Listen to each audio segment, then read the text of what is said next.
Hi all, नमस्ते। Very happy करवा चौथ to all of you. मेरी पूजा हो गई है और अब मैं चांद का वेट कर रही हूँ। तो मैंने ये सोचा कि आपसे शेयर करूँ कि क्या सही में करवा माँ हमारे पतियों की लंबी उम्र का ख्याल रखती हैं जब हम उनकी पूजा करते हैं? नहीं।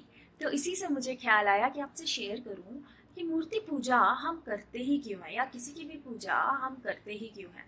इसको ध्यान से सुनिएगा।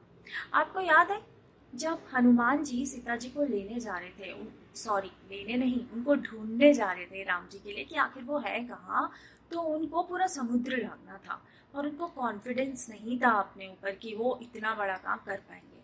तो जामवंत ने उनको उनकी शक्तियां याद दिलाई थी कि आप बहुत शक्तिशाली हैं, हम सब में आप ही हैं जो ये काम कर सकते हैं, आप करिए। और धीरे धीरे उनका कॉन्फिडेंस बढ़ा और उन्होंने सीता माँ को ढूंढ लिया।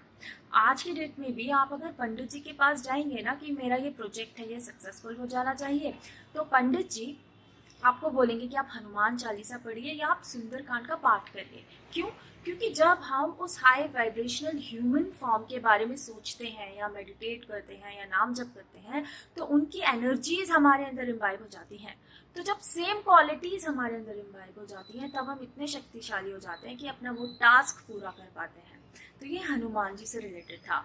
Same is with every one जिनको हम भगवान मानते हैं।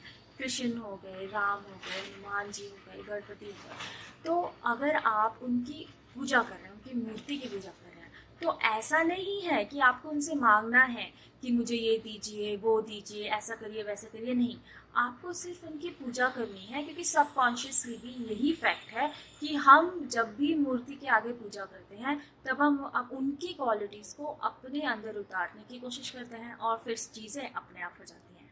अब मैंने बात करी थी एक्सपेरिमेंट की, तो अगर आपको इस बात पे यकीन नहीं है तो आप चैंटिंग करके देखें। किसकी? अपने हस्बैंड की, अपनी वाइफ की। 1 महीने तक 108 बार उनका नाम जप करिए, ठीक है?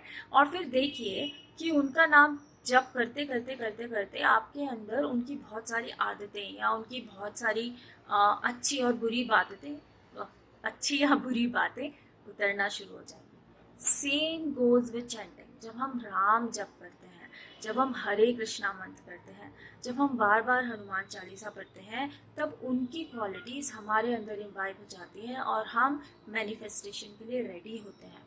ये असली अर्थ है मूर्ति पूजा करने का। तो करवा माँ नहीं बचाती हैं हमारे पतियों को कि उनकी उम्र लंबी हो जाएगी। हम करवा चौथ पे उनसे वो शक्तियां मांग रहे होते हैं कि हे करवा माँ, आप मुझे अपने जैसा बनाइए कि मैं भी इतनी ब्रेव हो जाऊं, इतनी करेजियस हो जाऊं कि जब भी मेरे हस्बैंड किसी मुसीबत में हो, तो मैं अपने दम पे उन्हें उस मुसीबत से बाहर निकाल पाऊं। होप आपको थोड़ा सा कुछ समझ में आया होगा। अगर आपको इससे अलग भी कुछ पता है या आप कुछ जानते हैं, कुछ मानते हैं, तो मेरे साथ शेयर कीजिएगा। Thank you. Bye bye.